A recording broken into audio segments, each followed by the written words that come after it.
मैदान वफा दरबार नहीं, यहाँ नाम व नसब की पूछ कहाँ। आशिक तो किसी का नाम नहीं, कुछ इश्क किसी की जात नहीं। ये बाजी इश्क की बाजी है, जो चाहे लगा दो यार करो। गर जीत गए तो क्या कहना, हारे भी तो बाजी मात नहीं।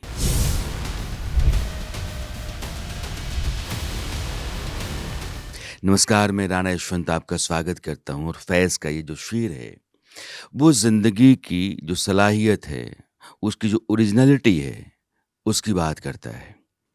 ज़िंदगी रोज़-रोज़ खेली जाने वाली बाज़ी है। इसमें हम रोज़ अपनी पूरी कोशिश करते हैं। कभी खाली हाथ रह जाते हैं, कभी कुछ लेकर के निकलते हैं। आज ये शो पहला एपिसोड है और ये एक तरीके से यहाँ से प्रारंभ हो रहा है हिंदी के एक साहित्यकार के साथ। ये सवालों से भरा हुआ शो नहीं है, ये दरअसल आरोपों से भरा है। ये मोटे तौर पर होने वाली बातचीत नहीं है, एक तरह की चार्जशीट है। तो व्यक्ति जो सामने होता है, दरअसल वो तमाम गंभीर आरोपों का जवाब देता है, जो उसके ऊपर लगाए जाते हैं, या फिर वो उनका सामना गाहे-बगाहे करता रहता है। उन साहित्यकार का नाम है व्यमेश शुक्ल। आप काशी से आते हैं और हिंदी साहित्य में कई चेहरों के साथ चलते रहते हैं। आपको मैं क्या कहूँ, कवि कहूँ, गद्यकार कहूँ, एक अच्छा वक्ता कहूँ या नाटककार कहूँ, रंगमंच से जुड़ा हुआ एक अच्छा समझदार साहित्यकार कहूँ। किस रूप में आपको पहचाना जाए, सवाल आप पर ये होता है कि दरअसल व्योमेश ने अपना कोई चेहरा बनाया ही नहीं। सही है। मैं तो माँ का बेटा हूँ, ममाज बॉय। एक ऐसी माँ का जिसकी छातियों से निकले दूध से पहाड़ जो है टूट जाया करते थे। तो आप कह सकते हैं कि मैं असहमति का बेटा हूँ, मैं सतत संघर्ष का बेटा हूँ, मैं सिविल नाफरमानी का, जालिम का कहा मत मानो का बेटा हूँ, और अपनी माँ का बेटा हूँ। मैं आम के अचार का, पति की प्रतीक्षा का, आत्मा की तरह। जैसे आत्मा शरीर की निगरानी करती है, वैसे आत्मा की तरह खुद की निगरानी करने वाली दो जोड़ा आंखों, एक हृदय, दो किडनियों का बेटा हूं। मैं तो बेटा ही था और मेरी माँ ही मेरी गुरु थी। उन्होंने बहुत सारी चीजें सिखा दी, तो मैं क्या करूं। घर का माहौल ऐसा था जिसमें हिंदी कविता भी थी, त्रिलोचन भी थे, धूमिल भी थे, काशीनाथ सिंह भी थे, समाजवाद भी था, लोहिया की पुस्तकें थीं, साक्षात राजनारायण थे, वही राजनारायण जिन्होंने सन 80 के चुनाव में कमलापति जी के हाथों हार खाई थी बनारस में, और उसके पहले सन 77 के चुनाव में श्रीमती गांधी को पराभूत कर दिया था। वही राजनारायण युवजनों के अभिभावक पूर्वी उत्तर प्रदेश में। तो ऐसे कोलाहल से भरे हुए माहौल में, ऐसी शांत शक्ति से बनने वाले परिवेश में जिस तरह की चीज बन सकती थी, वो मैं बना। कवि, थोड़ा बहुत रंगकर्मी, थोड़ा बहुत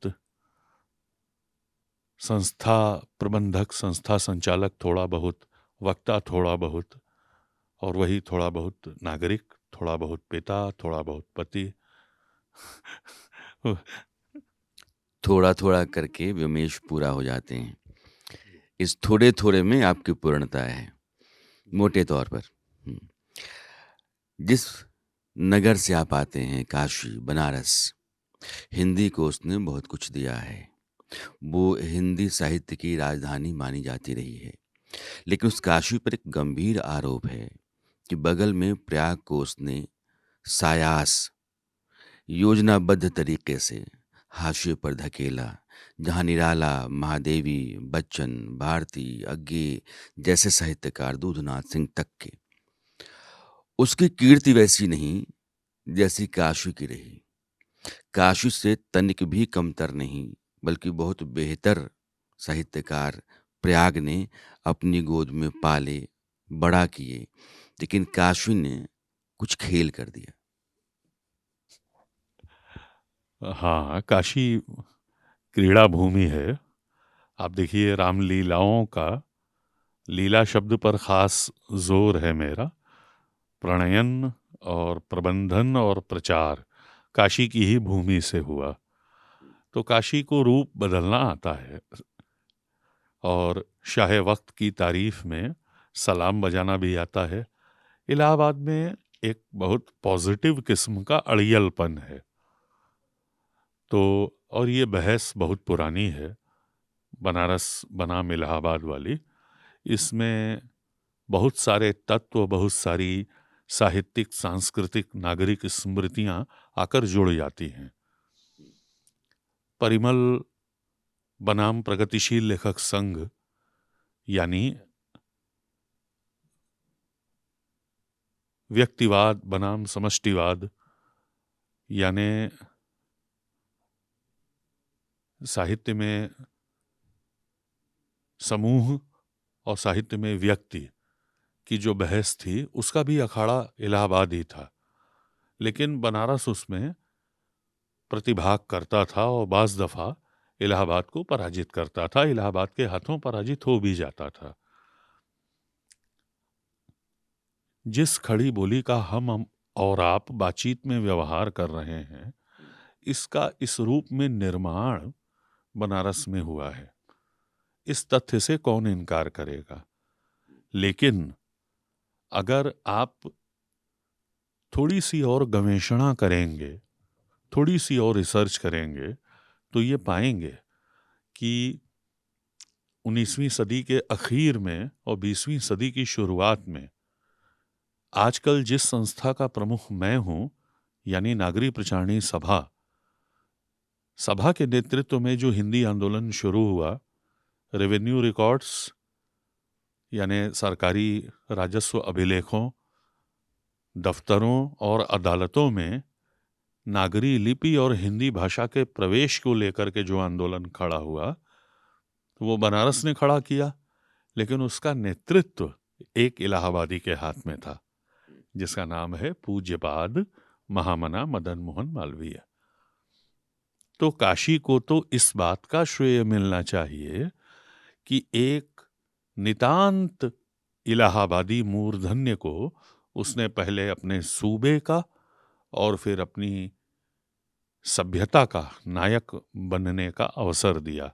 बेशक महामना मालवीय ने court character and primary education नाम का एक निबंध लिखा, लगभग 2 साल की मेहनत से, और उस निबंध पर सभा के कार्यकर्ताओं ने, ये मैं आपसे 1893 से 1900 के बीच की अवधि की बात बता रहा हूं, court character and primary education शीर्षक निबंध पर सभा के उत्साही युवजन कार्यकर्ताओं ने तब के हिंदी भाषी समाज में से 60,000 शिक्षित लोगों के हस्ताक्षर इकट्ठा किए, और वो निबंध एक ज्ञापन की शक्ल में संयुक्त प्रांत के लेफ्टिनेंट गवर्नर को सौंपा गया। और उसके बाद जो हुआ सो इतिहास है। अदालतों में अंग्रेजी और उर्दू के साथ हिंदी को मान्यता मिली।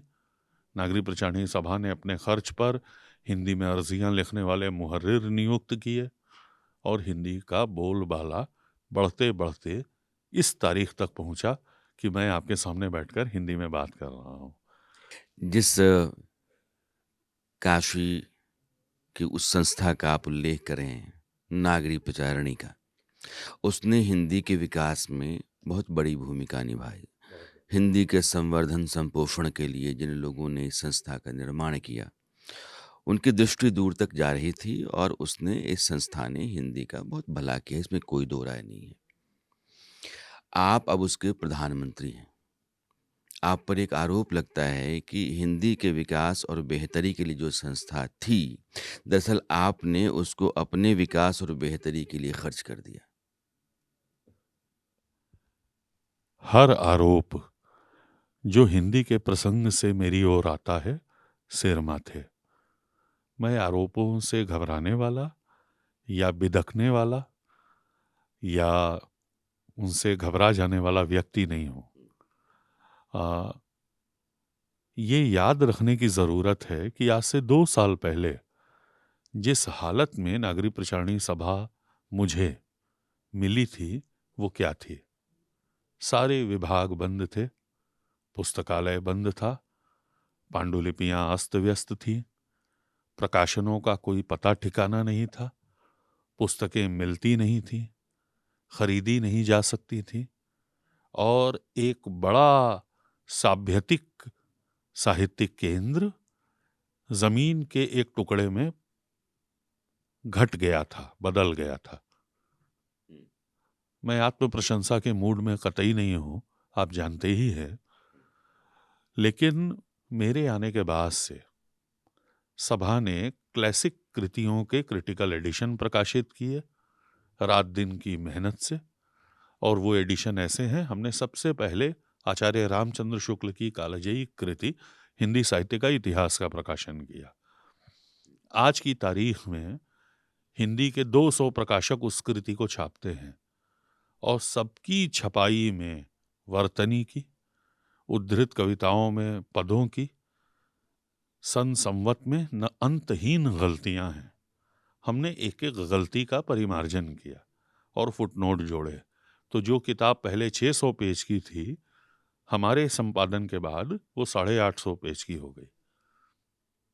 ये महज 6 महीने का कारनामा था। हमारी 12 लोगों की टीम थी, जो एडिटोरियल टीम जिसे कहा जाए तो बेहतर होगा। उसके बाद खुसरो की हिंदी कविता का प्रकाशन हमने किया। खुसरो की एक क्रिटिकल बायोग्राफी है उस किताब में, और खुसरो ने हिंदी की ज़बान में जो पहेलियाँ और मुकरियाँ कही हैं, उनका बहुत सुंदर संपादन संकलन बाबू ब्रजरत्न दास जी ने किया था। वो किताब वर्षों से अप्राप्य थी और तमाम विश्वविद्यालयों के पाठ्यक्रमों में है वो। हम उसे ले आए। एक निबंध है, कविता क्या है, आचार्य रामचंद्र शुक्ल का हिंदी का बहुत महत्वपूर्ण पाठ है वो, जो हमें बताता है कि कविता की परिभाषा क्या हो सकती है, भाषा का कौन सा प्रयोग कविता माना जाए और किसको कविता न माना जाए। वो निबंध 1908 से 1930 की अवधि में, यानी कुल 22 वर्षों के समय में 4 बार लिखा गया। उस निबंध के पहले से लेकर चौथे प्रारूप तक को हमने प्रकाशित किया। और पहले प्रारूप में, यानी जिस रूप में वो तब की मशहूर पत्रिका सरस्वती में प्रकाशित हुआ था, उसके संपादक आचार्य महावीर प्रसाद द्विवेदी ने उसमें अनेक संशोधन किए थे। उन संशोधनों के साथ हमने उसे प्रकाशित किया है। ऐसा प्रयोग हिंदी में हुआ हो मुझे पता नहीं, लेकिन टी.एस. इलियट की कविता पर एज़रा पाउंड ने ऐसे ही संशोधन किए हैं। वो फेबर एंड फेबर से प्रकाशित हुआ है। ऐसी ही एक किताब हमने मुंशी प्रेमचंद की 2 कहानियों की निकाली, मंच परमेश्वर और ईश्वरीय न्याय, उनके मूल हस्तलेख, उन पर द्विवेदी जी द्वारा किए गए संशोधन। दरअसल ये 2 कहानियां हिंदी में लिखी गई मुंशी जी की बिल्कुल पहली कहानियों में से हैं।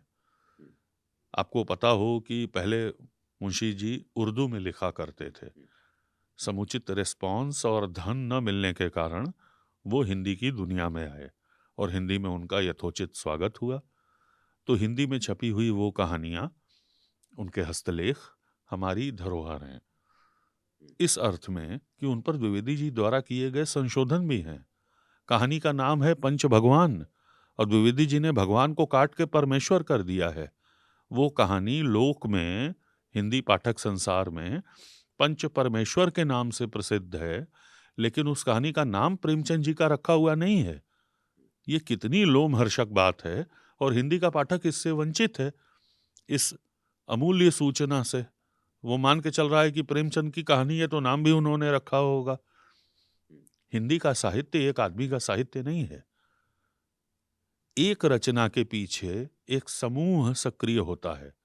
हमारे यहाँ चूंकि क्रिटिकल एग्जामिनेशन की परंपरा पुष्पित पल्लवित नहीं हो पाई, अन्यथा हम अपने लेखकों की लॉन्ड्री का बिल तक बचा के रखते।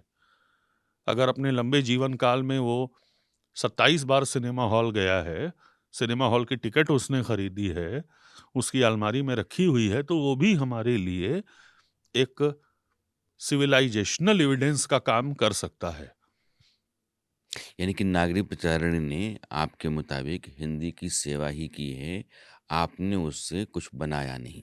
मोटे तौर पर आप यही कह रहे हैं। बिल्कुल, बनाया है तो साहित्य ही बनाया है, और क्या बनाने को है।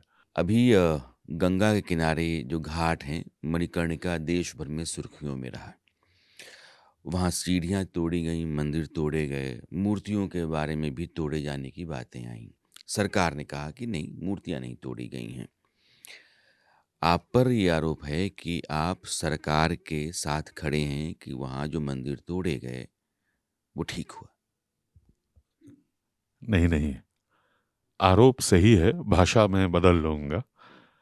मैं सरकार के साथ नहीं हूँ, और कोई चीज़ तोड़ी गई है, उसको ठीक नहीं कह रहा हूँ।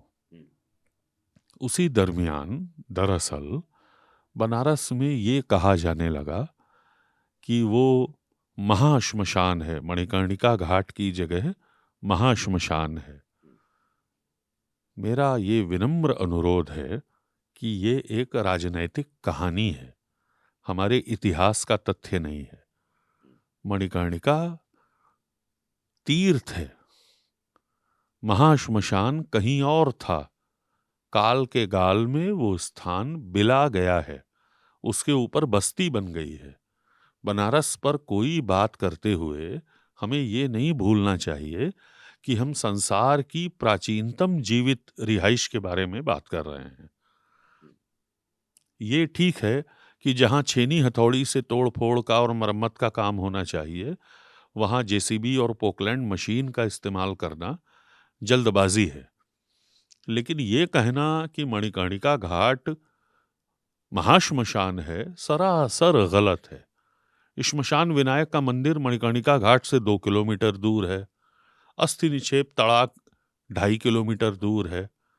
वो नदियां किरणा, धूत पापा, मत्स्योदरी और मंदाकिनी जहां मिलकर एक बड़ा समवाय बनाती थीं, जहां दाह संस्कार होता था, अस्थि सिंचन पहले 3 दिन तक चलता था, अब वो 3 घंटे चलने वाली प्रक्रिया हो गई है।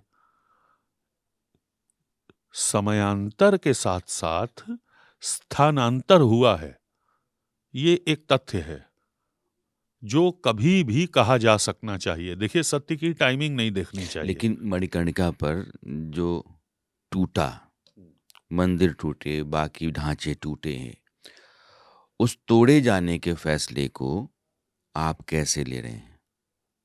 देखिए, एक मढ़ी के भीतर अगर कोई चित्रकृति विद्यमान है, पत्थर पर उत्कीर्ण है, और मढ़ी का सरफेस हटाने के क्रम में वो कृति कहीं से तिड़क गई है, तो इसको तोड़ना कहना समझदारी नहीं है।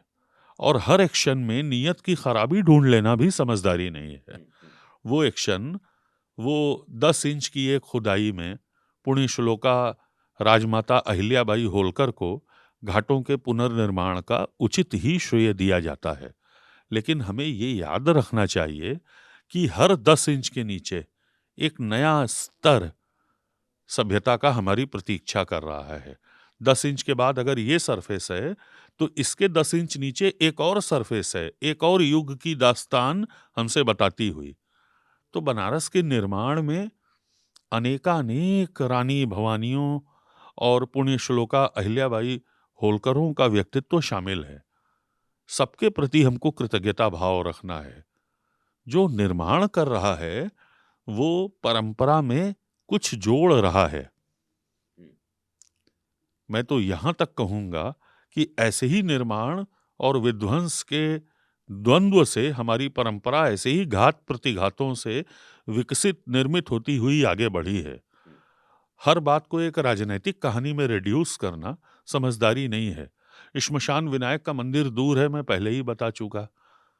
मंदिर घर के भीतर चला गया है। रहने की जिजीविषा की तड़प में लोगों ने मंदिरों को अपने घरों के भीतर कैद कर लिया। अब इसको अगर एक राजनीतिक विमर्श में बदलेंगे तो कौन सा निष्कर्ष निकलेगा और वो किसके खिलाफ जाएगा? सवाल है कि संस्कृति और सभ्यता के जो मूलभूत तथ्य हैं उनको तो राजनीति से अलग रख के देखा जाए। घाट जानलेवा हैं, अगर वो बनेंगे नहीं तो उस पर न जाने कितनी कैजुअलिटीज होंगी। श्मशान के लिए जो दाह संस्कार के लिए लकड़ी आई है किसी के सर पे गिर रही है, थोड़ी सी बरसात अगर हो जाती है तो वहां चलना मुश्किल हो जाता है। छोटा पशु वहां घूम रहे हैं। इस स्थिति को कभी न कभी तो प्रबंधित, शोधित और नियोजित करना होगा ना। और वो काम का कौन सा मुहूर्त होगा? यानी सरकार ने वहाँ जो कुछ भी किया है उसको आप सही ठहरा रहे हैं, क्योंकि वहाँ लोगों की सुरक्षा और घाट पर काम करने के लिए जो व्यवस्था होनी चाहिए उस व्यवस्था के लिए वो अनिवार्य था। बिल्कुल, लोगों की सुरक्षा और घाट के सुचारू संचालन के लिए यत्किंचित तोड़फोड़ और यथोचित निर्माण आवश्यक है। जहां तक बनारस की स्काई लाइन का और घाटों के लैंडस्केप का, उसके ऑप्टिक्स में हो रहे बदलाव का सवाल है, तो हम क्या आंख मूंद के बैठे हैं इतिहास की ओर? वो कल्चरल कोडिंग क्या एक जैसी रही आई है पिछले 5,000 वर्षों से, या जितना भी पुराना काशी का इतिहास है? दरअसल 5,000 साल कहना भी अपने आप में गुस्ताखी है। काशी अनादि, अनंत, अलभ्य है। काशी का जो तत्व है उसको आसानी से इंद्रिय के बोध में ले आना संभव नहीं है। और जब भी आप काशी का अनुभव करते हैं उस महान सभ्यता का, तो ये भी होता है कि आप से बहुत कुछ छूट जाता है। जो इंद्रियों के बोध के दायरे में आएगा वो तो आप जान लेंगे, जो इंद्रियातीत है उसको कैसे जानेंगे? तो काशी एक शहर तो है ही, शहर से कहीं ज्यादा एक विचार का नाम है। उसको कायदे से ग्रहण करना होगा। व्योमेश के बारे में ये कहा जाता है कि वो आते तो काशी से हैं, तो काशी का संस्कार है, लेकिन बनारस का जो लठायतपन है वो भी उनके भीतर है। और आप साहित्यकारों, कवियों का कद नापते चलते हैं। आप विनोद कुमार शुक्ल जैसे बड़े कवि को भी कहते हैं कि क्या इस दौर के वो सबसे बड़े कवि हैं। फिर आप कुछ और लोगों का भी नाम गिनाने लगते हैं। आ, लठैत तो उस अर्थ में नहीं हूं, लेकिन घबराने वाला व्यक्ति नहीं हूं। और आमना सामना करने की एक बहुत अंदरूनी वृत्ति है मेरे भीतर। मैं डरना नहीं चाहता। मेरे पास अभय का थोड़ा बहुत वरदान है, लेकिन मैं चाहता हूं कि परिप्रेक्ष्य दुरुस्त रहे। विनोद कुमार शुक्ल के महत्व से, उनके अवदान से कभी स्वप्न में भी कोई इनकार नहीं है। लेकिन मुक्तिबोध के बाद के युग का सबसे बड़ा कवि विनोद कुमार शुक्ल को मान लिया जाए, ये मुझे स्वीकार नहीं है। मानिए मत, जांच कीजिए। आपके पास आलोचना के औजार होने चाहिए। आपके पास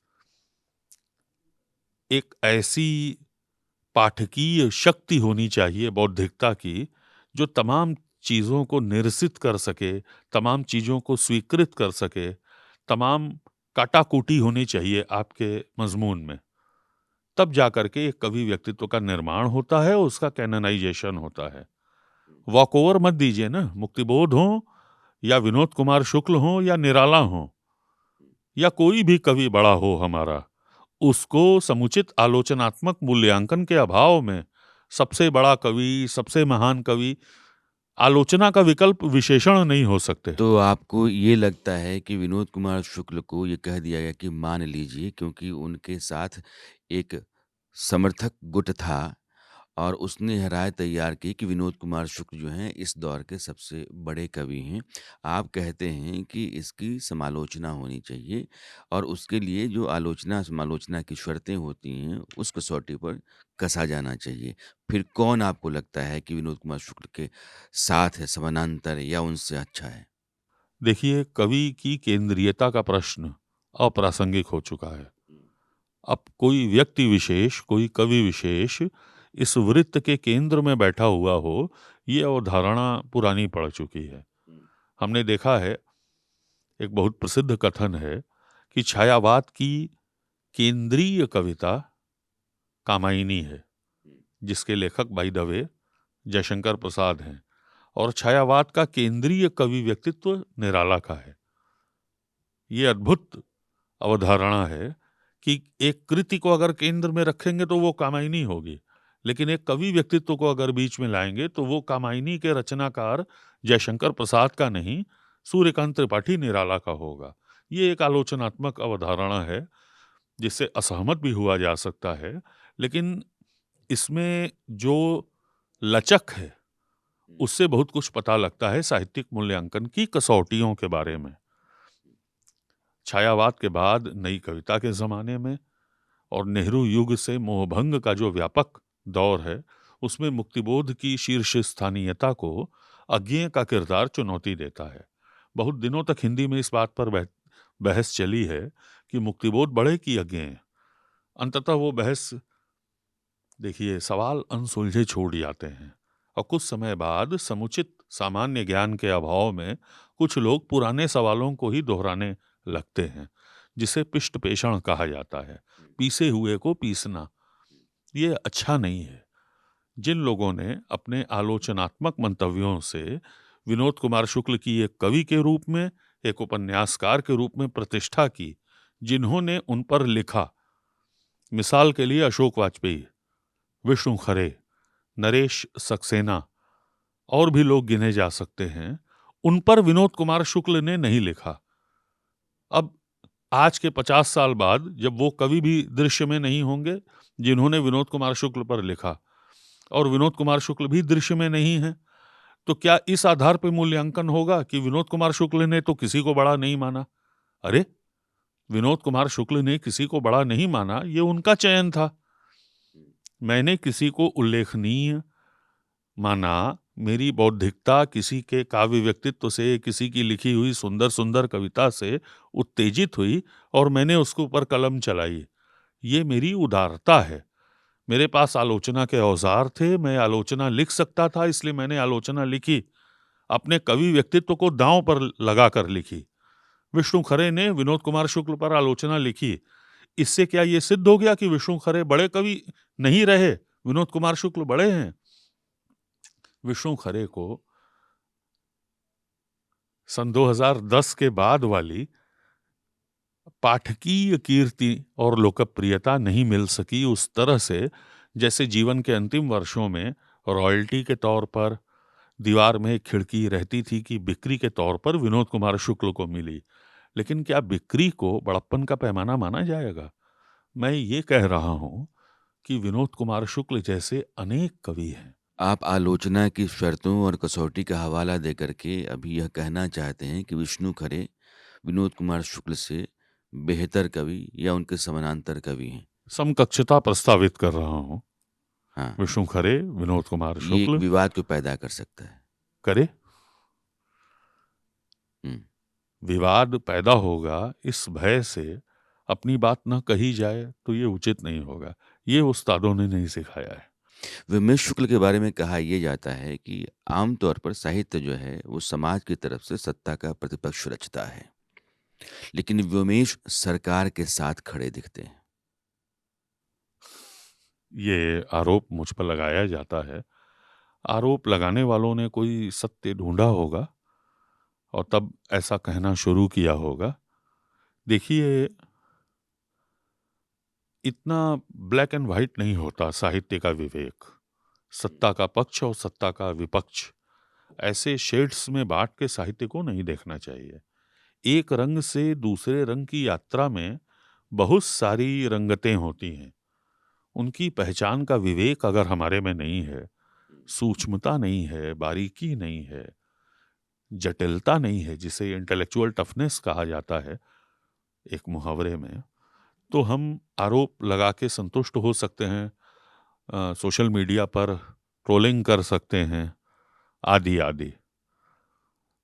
बहुत सी बातें हैं जब आपको बिना सामने वाले को अवसर दिए उसका विरोध करना पड़ सकता है, लेकिन उसी समय बहुत से तथ्य ऐसे भी होते हैं जब सामने वाले की अपेक्षा की परवाह किए बिना उसका समर्थन करना चाहिए। मैंने वही किया है। एक कवि के तौर पर, एक गद्यकार, एक लेखक, संस्कृति कर्मी के तौर पर, और एक संस्था संचालक के तौर पर, नागरिक प्रचारणी सभा के प्रमुख के तौर पर मैंने अपना पक्ष रखने की कोशिश की है। उसमें सत्ता का विरोध हो गया होगा, कभी कभी सत्ता का समर्थन हुआ है, आप जैसा कह रहे हैं, तो मैं इस आरोप को भी सहर्ष स्वीकार करता हूं, क्योंकि स्वीकारने के अलावा दरअसल कोई विकल्प है नहीं। आप ये कहते हैं कि हिंदी साहित्य के भीतर गुटबाजी, खेमेबंदी बहुत अधिक है और इन गुटबाजियों से, खेमेबंदियों से अच्छे साहित्यकारों को बहुत नुकसान पहुंचा है। व्योमेश शुक्ल भी इसका शिकार रहे हैं। कभी शिकार रहा होऊंगा, कभी किन्हीं अध्येतावृत्तियों से, पुरस्कारों की सूचियों से बाहर कर दिया गया होऊंगा, और ऐसा कहते हुए मुझे निराला की एक कालजयी पंक्ति याद आ रही है। बाहर मैं कर दिया गया हूं, भीतर पर भर दिया गया हूं। तो ऐसा हुआ होगा, और कभी अन्याय मेरे पक्ष में भी हुआ होगा, यानी किसी को छोड़ के मुझे चुना गया होगा। देखिए, मैं मुख्य बात यह है कि ये हिंदी का संसार मुझे बहुत प्यारा है, और ये जैसा भी है, आप जैसे भी हैं, आपकी प्रतिभा को, आपके परिश्रम को ये जल्द से जल्द पहचानता है और आपको मान्यता दे देता है। हम ही लोग हिंदी की निंदा करते हैं, हिंदी के इकोसिस्टम की, हिंदी साहित्य संसार में बनी हुई शिविरबद्धताओं की, गुटबाजियों की, लेकिन इन गुटबाजियों के बावजूद, उसके सारे माइनस इफेक्ट्स के बावजूद, यही लोग हैं जो हमें पहचानते हैं, हमें प्यार करते हैं, हमें पढ़ते या बाज दफा नहीं पढ़ते हैं, और अंततः हमें स्वीकार कर लेते हैं। एक बड़ा आपको सा संयुक्त परिवार है, उस बर्तन ज्यादा रहते हैं तो खटर पटर होती रहती है। आपको इस बात की पीड़ा रहती है कि जो हिंदी साहित्य में पुरस्कार बाँटे जाते हैं, दरअसल वो कुछ गिरोहों के ज़रिए तय किए जाते हैं। वो अपनी मनपसंद लोगों को या शख्सियतों को, लेखकों को, लेखिकाओं को पुरस्कार देते हैं और आपको कुछ पुरस्कार मिलने चाहिए थे जो आपको नहीं मिल सके, इन्हीं वजहों से। कई पुरस्कार मुझे इन्हीं वजहों से मिले भी हैं। अब मैं क्या कहूँ, गिरोह गुटबाज़ी के हैं। चलते। गुटबाजी के चलते कुछ गुटों में मैं भी शामिल हूँ। तो इसका सुख, इसका व्यसन समझिए ना। पुराने बनारस में मुकदमेबाजी एक व्यसन था। आपका कार्यक्रम एफआईआर और चार्जशीट का कार्यक्रम है। तो खेमा जो है वो साहित्यकार का खोट भी छुपा लेता है। बिल्कुल छिपा लेता है। दूसरे खेमे वाले का काम है उस खोट को उजागर करने का, क्योंकि खेमे एक नहीं हैं, अनेक हैं, और ये अनेकांतता जो है, यही हिंदी की शक्ति है। अगर आप बहुत बड़े तीसमार खां हैं, तो कोई दूसरे तीसमार खां के निशाने पर भी हैं, इतना याद रखने की जरूरत है। हिंदी की खूबसूरती किसी भी तरह की प्रतिष्ठान परकता को, किसी भी तरह की संरचना को ढहा देने में या ढहा देने की आकांक्षा में भी है। संस्था बनाना, प्रतिष्ठान बनाना, पावर स्ट्रक्चर बनाना, और पावर स्ट्रक्चर पे शक करना, ये भी हिंदी का एक मिजाज है। इसकी भी कद्र होनी चाहिए। आपके बारे में ये कहा जाता है कि व्योमेश हिंदी के विकास के बड़े बाधक हैं। जो भाषा की सतत प्रक्रिया होती है विकास की, अलग-अलग भाषाओं से शब्द अपने साथ जोड़ने की आप उसके बहुत बड़े विरोधी हैं। आप हिंदी के इतने बड़े पक्षधर हैं कि आप चाहते हैं कि संस्कृतनिष्ठ शब्द ही हिंदी में हों, दूसरी भाषाओं के शब्दों का इस्तेमाल बंद कर दिया जाए। दूसरी भाषाओं के शब्दों के बिना हिंदी का काम कैसे चलेगा ज़रा बताइए? वही तो सवाल मेरा है आपसे हाँ, कि अगर मैं संस्कृतनिष्ठ शब्द ही आपको पसंद हैं और हिंदी वही आपको लगती है जो बहुत लंबे समय से छायावाद से निकली उसके आगे बढ़ती रही। फिर वो प्रगतिशील लेखक संघ जैसी संस्थाएँ आईं या उस तरह के संगठन मंच आए तो उन्होंने भाषा के भीतर बहुत बदलाव किए। आप चाहते हैं कि वो छायावाद युगीन जो हिंदी रही है वही आगे चलती रहे। अ, खुद मुझे जैसी भाषा पसंद है, उसका क्या नीरछिर विवेचन करूं, लेकिन पानी और जल, मैं दोनों कहने के विकल्प अपने पास रखना चाहूंगा। कभी पानी कहूंगा उसी वस्तु को, कभी जल।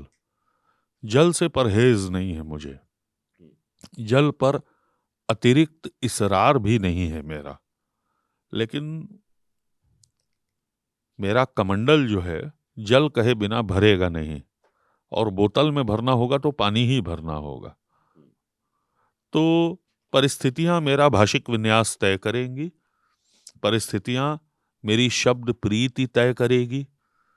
मैं ब्रज पर, अवधि पर, मैथिली पर अपना उत्तराधिकार छोड़ूंगा नहीं। दुनिया की सारी भाषाएं मातृभाषाएं हैं, जैसे खड़ी बोली हिंदी मेरी। और जो अपनी माँ की इज्जत करता है वो दुनिया भर की सभी माँओं की भी इज्जत करता है। मैं ऐसा बेटा बनना चाहूंगा जो सभी माँओं का बेटा हो। और मैंने हिंदी की प्रक्रिया में उन अनेक जिल्दों को पहचाना है जिनको एक में नत्थी करके ये खड़ी बोली खड़ी हुई है।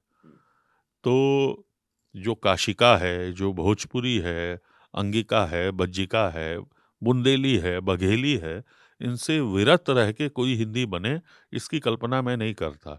लेकिन एक संस्कृत निष्ठ, क्षिप्र, सारवान, जनप्रिय भाषा का आदर्श मेरे मन में है। मुझे संस्कृत के शब्दों का हिंदी के वाक्य में विन्यास करना अच्छा लगता है, और उससे भी ज़्यादा चैलेंजिंग लगता है नई पीढ़ी के मन में इस भाषा के लिए एक कौतूहल, एक ट्रेंड पैदा करना, और वो मैं करता रहूंगा। आपके बारे में ये कहा जाता है कि हिंदी को लेकर के जो स्वाभिमान का बोध पिछले कुछ वर्षों में पैदा हुआ है हिंदी पट्टी के भीतर, उसके लिए आप बीजेपी और बीजेपी से जुड़े हुए कई संगठनों, संस्थाओं को श्रेय देते हैं या फिर उनको भी आप जोड़ते हैं इसके योगदान के लिए?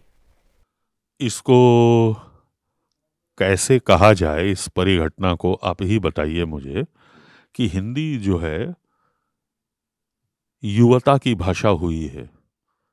हिंदी वहां पहुंची है जहां दरवाजे के भीतर उसका प्रवेश प्रतिबंधित था। हिंदी मुख्य धारा की राजनीति की भाषा हुई है। हिंदी मुख्य धारा के राजनेताओं के संप्रेषण की भाषा हुई है। हिंदी की पत्रकारिता ने झंडे गाड़े हैं टीवी पर, सोशल मीडिया प्लेटफॉर्म्स पर, यूट्यूब पर। लिखे हुए शब्दों में हिंदी का साहित्य बुकर अवार्ड की देहरी तक पहुंचा है। हिंदी न्यू नॉर्मल है, इस सत्य से कौन इनकार करेगा। और ये सब कुछ बहुत थोड़े ही समय में घटित हुआ है। हिंदी के लोग सुने जा रहे हैं, हिंदी में ज्ञान मीमांसा संभव है ये माना जा रहा है, हिंदी के नायक तैयार हो रहे हैं, हमारी स्क्रीन पर दिखाई दे रहे हैं। ये एक न मिटने वाली इबारत है। मैंने अपना सवाल इशारों में ही रखा था।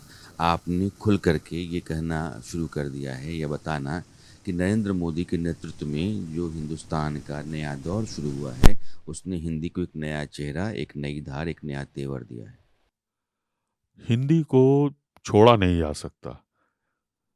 जो हिंदी का नारा है, इसको बैक बर्नर पे रखकर कोई राजनीति, कोई संस्कृति नीति, कोई कार्य संचालन संभव नहीं है। हिंदी पर जरूरत से ज्यादा एसर्ट करने से भारतीय भाषाओं के स्वाभिमान को चोट लग सकती है।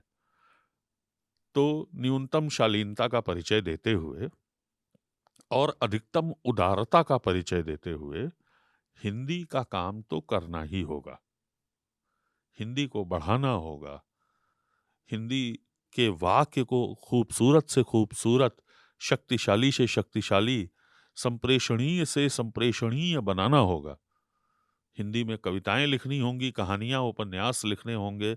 हिंदीतर भाषाओं में उनका अनुवाद कराना होगा, खासतौर पर अंग्रेजी में, ताकि पूरी दुनिया उनसे कायदे से वाकिफ हो सके। अंग्रेजी में समकालीन हिंदी कविता का अनुवाद संभव है, निराला का अनुवाद कैसे होगा? हमारी स्थानीयता का, हमारे संघर्षों का, हमारे बहुत अलौकिक और बहुत छिपे रहे आए ज्ञान का अनुवाद कैसे होगा? ये हिंदी का सरोकार है। मेरा प्रश्न फिर भी अधूरा है। नरेंद्र मोदी के नेतृत्व में जब से हिंदुस्तान ने चलना शुरू किया है, हिंदी के अच्छे दिन आए हैं, आप यह कह रहे हैं। आ, मैं उसको सीधे-सीधे राजनीति से जोड़ के कुछ कहूँगा, तो ये बहस बहुत राजनीतिक हो जाएगी। मैं संकेतों में ये कहना चाहता हूँ कि ये समय हिंदी का समय है। हमें राजनीति की परवाह किए बगैर हिंदी के तत्व पर पूरी निष्ठा और स्वाभिमान के साथ टिके रहना है। राजनीति हमारे अनुकूल है, लेकिन अगर हम अत्याचार करेंगे तो राजनीति प्रतिकूल हो जाएगी। अगर हम हिंदी के की लाठी से किसी को प्रताड़ित करना चाहेंगे तो कोई राजनीति हमारा साथ नहीं देगी, क्योंकि कोई भाषा किसी दूसरी भाषा के प्रति प्रताड़ना का टूल नहीं बन सकती। उसे नहीं बनना चाहिए। हमने देखा है, विश्व का इतिहास इस बात का गवाह है। और इस देश में तो मामला और सेंसिटिव है। जब मैं अपनी भाषा में वृष्टि कहता हूँ, वृष्टि हो रही है, तो किसी उर्दू दाँ, किसी अंग्रेजी दाँ व्यक्ति को लगता होगा कि मैं एक असंप्रेष्य शब्द इस्तेमाल कर रहा हूँ। लेकिन बांग्ला में बरसात को वृष्टि कहा जाता है। तो बांग्ला भाषी लोग आपके पल भर में पीछे खड़े हो जाते हैं, आपके साथ आ जाते हैं। तो भाषाओं का मामला बहुत उलझा हुआ है, और हिंदी के लिए स्वाभिमान के दिन अगर आए हैं, तो हिंदी वालों को प्रसन्न होना चाहिए। बहुत मेहनत करके इसको ज्ञान मीमांसा की भाषा बनाना चाहिए। जो दुर्लभ ज्ञान राशि संस्कृत में है, उसको सरल सुबोध हिंदी में प्रस्तुत करना चाहिए। समाज विज्ञान, तकनीक, मेडिकल साइंस, स्पेस टेक्नोलॉजी में जो पारिभाषिक शब्द हैं वो हिंदी में खोजने चाहिए। हिंदी के दिन इसलिए आए हैं। मेरा अगला सवाल इससे कहीं न कहीं जुड़ता हुआ है। बीजेपी का एक बड़ा नारा है सांस्कृतिक राष्ट्रवाद का, और आप इस बात के बहुत बड़े हामी रहे हैं कि सांस्कृतिक राष्ट्रवाद एक सही अवधारणा है, और इसकी जो केंद्रीयता है, जो केंद्रीय भूमिका है, वो हिंदी की है। हिंदी और सांस्कृतिक राष्ट्रवाद, इन दोनों को आप जोड़ते भी हैं और दोनों को सही मानते भी हैं। हाँ, मानता हूँ। हिंदी एक अपरिहार्य उपस्थिति है, और हिंदी के बिना आज की तारीख में पुनर्निर्माण का जो अभियान हमारे सम्मुख है, वो संभव नहीं है। अगर आपको फिर से रचना है, फिर से खड़िया ककहरा फिर से करना है, तो हिंदी आपकी पथ प्रदर्शिका है। हिंदी आपकी संगिनी है, क्योंकि हिंदी बहुत बड़ी संख्या की मादरे ज़बान है, मातृभाषा है। हिंदी में संप्रेषण करना आसान है। हिंदी में संप्रेषण करना विभिन्न मंचों पर संभव है। और हिंदी की हीनता ग्रंथि जो थी अंग्रेजों के सामने, वो कम होते होते लगभग खत्म हो गई है। तो लुटियंस का दबदबा टूटा है, केंद्रीयता का आख्यान बीच में से विभाजित हुआ है, और राम मनोहर लोहिया का स्वप्न सही अर्थों में चरितार्थ हो रहा है। तो हिंदी तो कमाल कर रही है।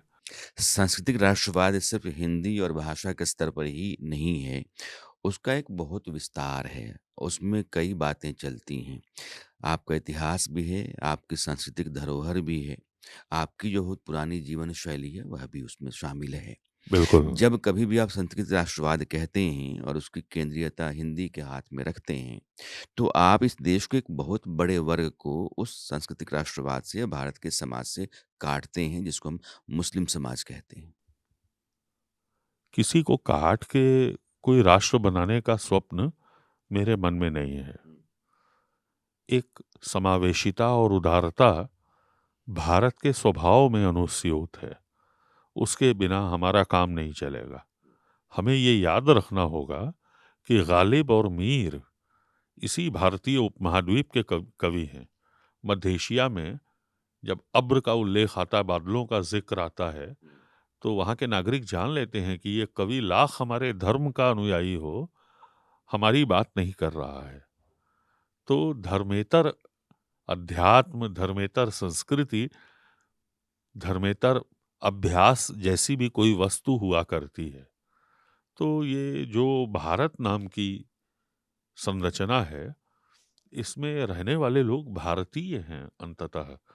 और ये जो बैटल लाइन्स हम ड्रॉ करते हैं, ये हो सकता है ज़मीन पर एक यथार्थ बनाती हों, लेकिन कम से कम कलाओं में तो हम उनको निरसित कर सकते हैं ना। हिंदी के साहित्यकारों के बारे में ये कहा जाता है कि जो रचते हैं, लिखते हैं और उनका जो अपना जीवन होता है, दोनों में कोई मेल नहीं है। 2 सिरे पर दोनों होते हैं। वो जिस समानता की, उदारता की, महिला सम्मान की बात करते हैं, जीवन में, अपने आचरण में वो ठीक उसके उलट होते हैं। बहुत ग्लानि के साथ ये बात स्वीकार करनी पड़ती है। आप सच कह रहे हैं।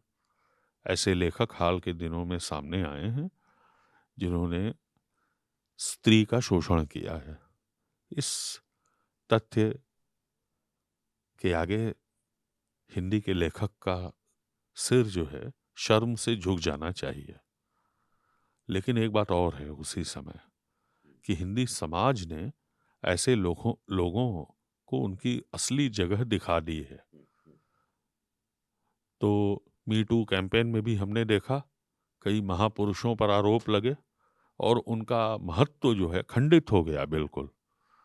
तो हिंदी की दुनिया बहुत आधुनिक, बहुत साहसी और स्त्री के पक्ष में उसके पीछे खड़ी दुनिया भी है। हिंदी में स्त्री की उपेक्षा, उसके संभवन का, उसकी अस्थि की अवमानना का कोई प्रयत्न, उसका उल्लंघन बर्दाश्त नहीं किया जाएगा। हिंदी का जो कॉमन सेंस है, हिंदी की सहज बुद्धि, उसका प्रतिशोध अपने ढंग से ले लेगी हर हिंसा का। लेकिन प्रतिशोध अंत नहीं होता। सवाल आपका जो है वो अपनी जगह कायम है कि ऐसे लोग लेखक होने का दावा कैसे करते हैं। तो इसका क्या किया जाए? उनका सारा लिखा, और उसमें जाहिर है कि अच्छे लिखने वाले कवि, गद्यकार, तमाम तरह के लोग शामिल हैं, सब अकारत हो जाता है। जब जो लोहिया ने कहा था कि औरत के साथ वादा खिलाफी और बलात्कार को छोड़ के हर रिश्ता जायज है, लेकिन ये देखिए ये दोनों शब्द इतने बड़े हैं कि वो सारी जगह घेर लेते हैं। आप बिना स्त्री की सहमति के जो हिंसा करने बढ़ते हैं, तो आप अपने को क्या समझते हैं, ये मेरी समझ से परे है। और आज के परिवेश में जब सोशल मीडिया प्लेटफॉर्म्स ने लेखन का विकेंद्रीकरण किया है और हर स्त्री के हाथ में यूनिकोड का टूल किट है और एक फेसबुक अकाउंट है, हर वंचित के हाथ में, हर शिक्षित आदिवासी के हाथ में, दलित के हाथ में, तब जो है हमारी कविता का, हमारे साहित्य का दायरा बहुत वसी हुआ है, बहुत बड़ा हुआ है। और इस बात के लिए हिंदी संसार को बहुत शुक्रगुजार होना चाहिए जो कि वो पहले से है। मुख्य धारा में इन समूहों ने बहुत बड़ी जगह घेर ली है, जो बहुत सुखद परिघटना है। अगर मुझसे पहले एक स्त्री को बोलना होगा तो वो बोलेगी, और मेरे बाद बोलना होगा तो मैं चुप होकर के उसे पहले बोलने का अवसर दूंगा। ये मेरी मनुष्यता है, ये मेरा कर्तव्य भी है। इस रास्ते चलने से बात बनेगी और कोई रास्ता संभव नहीं है। स्त्री की सहमति और स्त्री की स्वतंत्रता, यह दोनों स्त्री विमर्श के मूल स्वर रहे हैं। और स्त्री देह से मुक्ति को अपनी जो व्यक्तिगत स्वतंत्रता है, उससे जोड़ करके देखती है। एक परिचर्चा या एक नैरेटिव यह भी तैयार किया गया है कि स्त्री की अपनी देह है, उस देह के लिए उसका निर्णय ही होना चाहिए, किसी और का निर्णय उसके देह के इस्तेमाल के लिए मंज़ूर नहीं है। और आपके बारे में कहा जाता है कि स्त्री विमर्श के इस हिस्से से आप अपनी सहमति बहुत रखते हैं। अ, स्त्री विमर्श के अनेक संस्तर हैं। स्त्री विमर्श बहुत आगे बढ़ी हुई परिघटना है और मैं स्त्री विमर्श के प्रायः सभी संस्तरों से अपनी सहमति रखता हूँ, क्योंकि मुझे ये सारे मुक्तिकामी विमर्श जो हैं, एक स्तर पे बहुत वैचारिक रूप से आंदोलित करते हैं। मैं स्वयं सवर्ण हूँ या ब्राह्मण घर में पैदा हुआ हूँ या पुरुष हूँ, इस सच्चाई का मैं क्या करूँ? इस सच्चाई के आगे रोज़ मैं थोड़ा बहुत हार जाता हूँ। लेकिन मैं शर्मिंदा नहीं रहता। मैं अपनी अस्ति पर असर्ट भी करूँगा। अगर मुझे बिना सिखाए वैदिक ऋचाएँ याद हैं, तो मैं उस पर असर्ट करूँगा। अगर मुझे रामचरितमानस पसंद है, तो मैं उस पर असर्ट करूँगा। लेकिन साथ ही ये भी चाहूँगा कि मेरे हाथों, मेरी चेतना के हाथों कोई हिंसा या कोई अत्याचार न हो। एक प्रश्न आपसे फिर उठता है, स्त्री देह की मुक्ति और संबंधों की मर्यादा, इन दोनों में आपके लिए महत्वपूर्ण क्या है? पति-पत्नी के संबंध या पत्नी की देह मुक्ति? ये परिस्थितियों पर निर्भर करता है। अगर मैं कथाकार होता या उपन्यासकार, तो मेरे चरित्रों के हवाले से, मेरे सिरजे हुए कैरेक्टर्स के हवाले से इस सवाल का उत्तर निकल आता। लेकिन ये तो तय है कि स्त्री का मुस्तकबिल स्त्री के हाथ में रहेगा। वही अपना नियति लेख तैयार करेगी। वो माँ हो, बहन हो, बेटी हो, पत्नी हो, प्रिया हो, सखी हो, कुछ भी हो। हिंदी साहित्यकारों का एक बड़ा वर्ग दिल्ली में रहता है, देश की राजधानी या एनसीआर में रहता है। और वह इस बात को बार-बार कहता है, मुग्ध होता रहता है कि वो अच्छा रच रहा है। कई तरह के स्तर पर जाकर के रच रहा है। उसमें विभिन्नताएँ भी हैं और स्तरीयता भी है। दिल्ली एनसीआर से बाहर के जो साहित्यकार हैं, उनको शायद वो किसी और दृष्टि से देखते हैं, ऐसा कभी-कभार मुझे लगा है।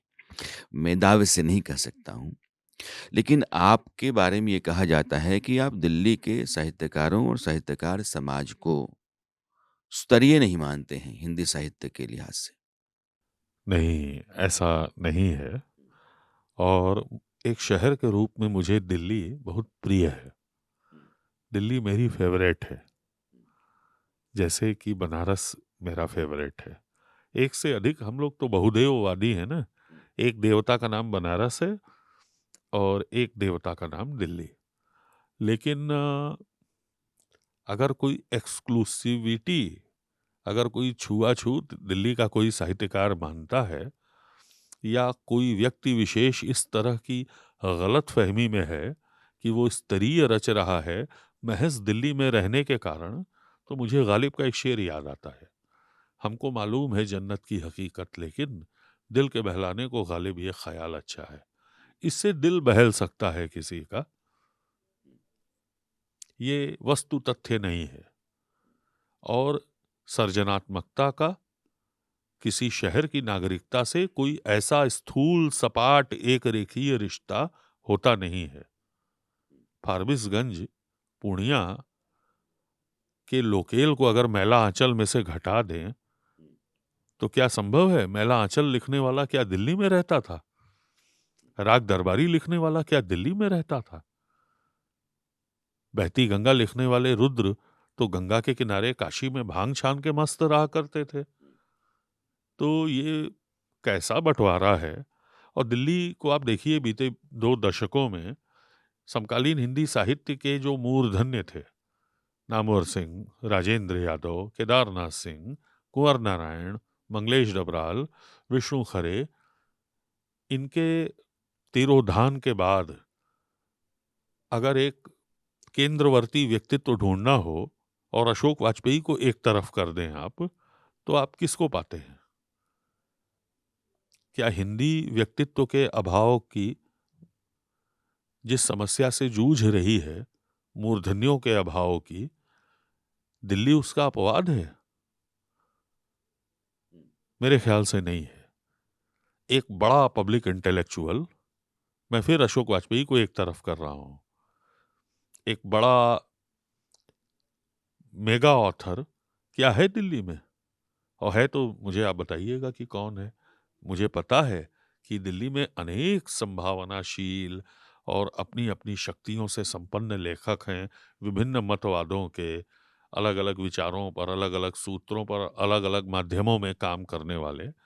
लेकिन ये सोचना कि दिल्ली में श्रेष्ठ है कुछ और लगातार वो श्रेष्ठ दूसरे शहरों से अलग है, दूसरे शहर कमतर हैं, ये ठीक नहीं है। श्रीकांत वर्मा कहाँ से निकल के आए? मुक्तिबोध कहाँ से आए? रघुवीर सहाय कहाँ से आए? अभी तो सब कुछ हमारे सामने है। शाही, विजयदेव नारायण शाही, खुद त्रिलोचन, धूमिल, दिल्ली किस बात पे कैसे कहा जाए? उत्तर देते समय आप मेरे प्रश्न का ना से शुरू करते हैं और फिर आखिर आते-आते आप अपनी सहमति जताते हैं। यह किसी कारणवश है या फिर अचानक से ना कह देने से गुरेज़ है या हाँ कह देने से गुरेज़ है कि हम कैसे हो कह सकता दें? है कुछ मेरे में बनारस की ठगी हो सकता है मैं आपको छल लेने की कोशिश कर रहा हूँ, आपके बहाने दर्शकों को, लेकिन इतना जान लीजिए कि ये आत्मछल ही है। जो धोखा देना चाहता है, अंततः वो खुद ही को धोखा दे रहा होता है। नामवर सिंह को हिंदी का एक बड़ा आलोचक माना जाता है। आपके बारे में ये कहा जाता है कि आप नामवर सिंह को ओवररेटेड आलोचक मानते हैं। अच्छा तो नहीं है। आलोचना एक लय का नाम है। आलोचना हवा की तरह, ऑक्सीजन की तरह, पानी की तरह एक शर्त है जीने की, प्रोसेस ऑफ लिविंग है। अगर आलोचना नहीं है, आलोचनात्मक विवेक नहीं है, तो हम बहुत कुछ से वंचित हो जाएँगे। और आपने नामवर जी की बात की कि नामवर जी के जाने के बाद वो अभाव आया है। स्वयं नामवर सिंह के व्यक्तित्व में, उनके रचना कर्म में, उनके आलोचना कर्म में अनेक कमियां हैं और मतलब बाज़ दफ़ा उसे पढ़ते हुए ऐसा लगता है कि वो अधिमूल्यन का एक अनिवार्य विषय पाठ है, एक ऐसी आलोचना जिसको ज़रूरत से बढ़ा-चढ़ा के आँका गया है और नामवर सिंह के समकक्ष मुक्तिबोध की लिखी हुई आलोचना को, विजयदेव नारायण शाही की लिखी हुई आलोचना को, कुंवर नारायण की लिखी हुई आलोचना को, अशोक वाजपेयी की लिखी हुई आलोचना को, मलयज और विष्णु खरे की लिखी हुई आलोचना को वो अधिकार नहीं मिला, मैनेजर पांडे को वो अधिकार नहीं मिला, वो श्रेय नहीं मिला जिसकी उनकी आलोचना अधिकारिणी थी।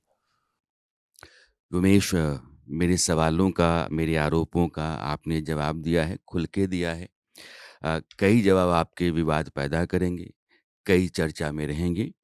ये जितने विवाद और चर्चाएँ हैं, वो सब आपके हिस्से की, सवाल मेरे हिस्से के हैं।